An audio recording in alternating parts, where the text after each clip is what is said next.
that's what I'm going to do. I've got a scratch awl here, and there's a hole right in the middle. I'm just going to take that and put a hole there.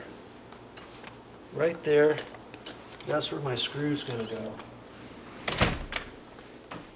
And there's probably not a stud there. And I know there's 2 studs next to the window. The next stud's way over here, so this is all hollow. I just figure it out that way. I don't even need a stud finder or anything like that. I know it's hollow in there, so I have to use a little plastic anchor. I'm not sure if I want to use this one. I think, because see, first off, this sheetrock's indented, and so the sheetrock could be slightly weak. So I'm going to look and see what I have and decide, am I going to use this or am I going to use a different one? Let's see what else we got as an alternative to this. We'll see. This is what came with it. They used to give me something different than this little plastic anchor. But see, first off, this plastic anchor doesn't have a ridge to where you can tap it into the sheetrock. You just tap it flush.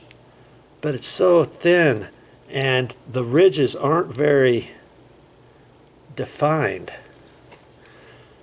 And so if you make your hole just barely too big in the sheetrock and you put this in, the idea with this is when you fit it nice and tight into the sheetrock, once you put this screw in there further than this, it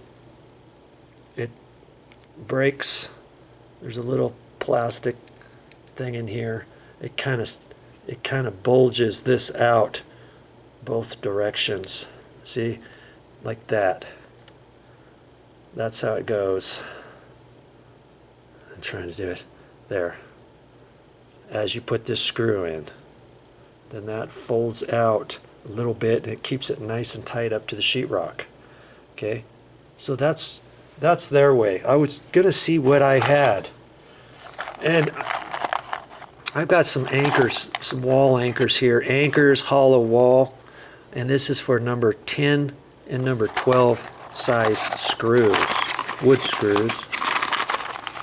And here's the plastic anchors I like to use. Kind of does the same thing. Kind of breaks apart.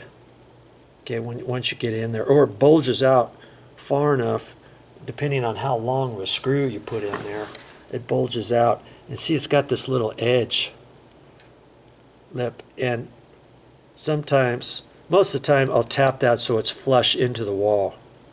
Okay, and then these ribs on here keeps it from twisting. You get it in there tight enough.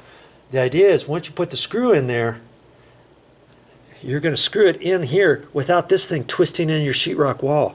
If you get the hole, and you see this one here, the thing with this is it's straight. You see how this one here is crowned? I mean, it's bigger up here than it is there. Can you kind of see that? It kind of goes up like a cone.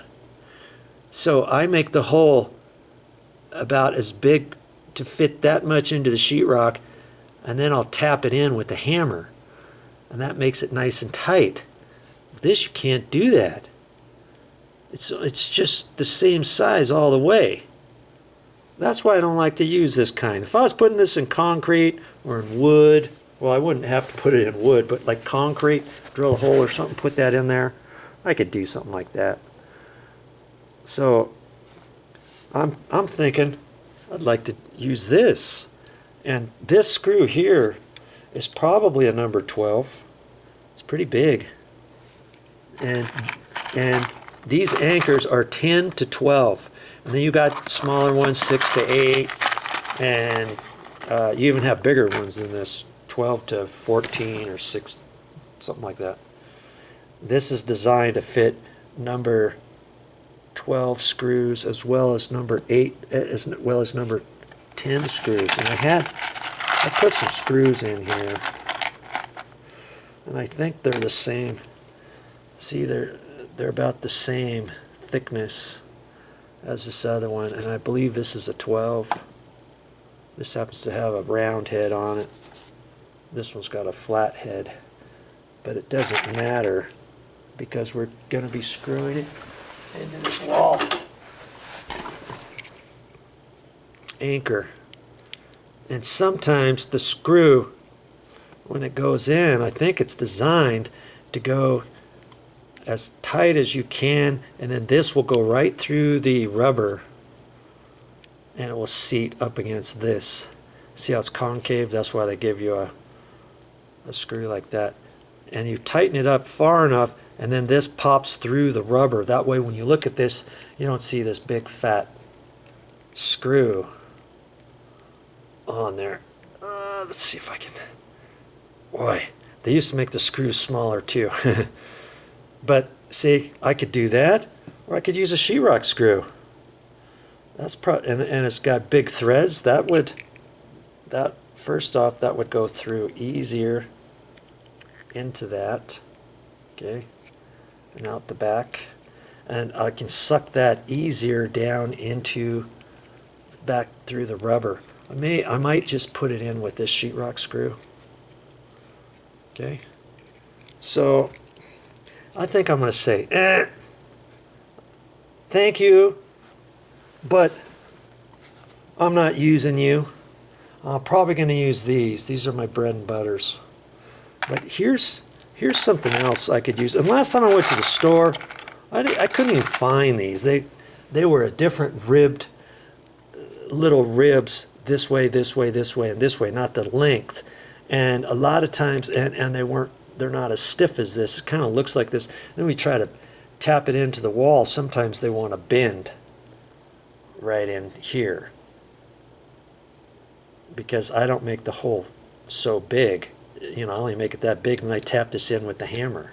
The other ones, if you get it about there and you try to tap this with the hammer, sometimes it wants to fold over. I don't like those.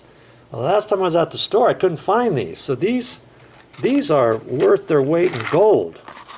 You know, I've got a few more of these somewhere else. So I'm not sure if I even want to use those. What else can I do, Joe? Well, drywall anchor. What's this all about? See this? 75 pounds. This can hold up to 75 pounds. And they also have some, I think that will hold 50 pounds or 35 pounds or something like that. Then obviously this screw threaded bit would be smaller. And this usually comes with the plastic anchor and the screw. And you'd think, my word, that looks pretty big. For this little screw is going to fit? Yeah, because the screw fits inside there. And then when it comes through, it kind of breaks. You saw this little picture here. See, it kind of spreads this out just a hair, and it fits nice and tight up against the wall. So that's my other option. I could do that. Okay, but here's the thing. If I use this one here, and if this on the wall ever gets loose from somebody banging this door open and hitting this wall, kaboom, kaboom, kaboom. If this one here ever fails, what can I do then? Because see, the hole's got to be a lot bigger. I first have to get it this big, and then the way that's designed is you can just take your Phillips screwdriver, and that's kind of slick too. Once you get your hole in there, you just take your Phillips screwdriver, put it in there, and twist it right into the sheetrock. Boom, boom, boom, boom, boom. But your hole in the wall is going to be bigger. Overall, you know, this should never loosen up. But what I think I'm going to do, I'm going to start with this and my sheetrock screw, let's say. Okay, I don't even think I'm going to use theirs, big one.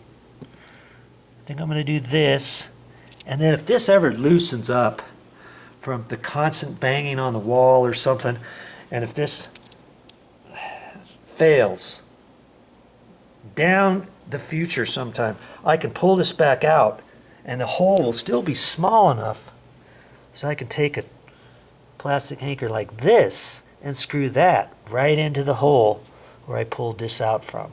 Lots of times I'll do that, and you see there's a dimple there now. I think the sheetrock is probably nice and tight behind there. This wall, this door doesn't open and close that much. I think this one, I'm going to use this and be done with it.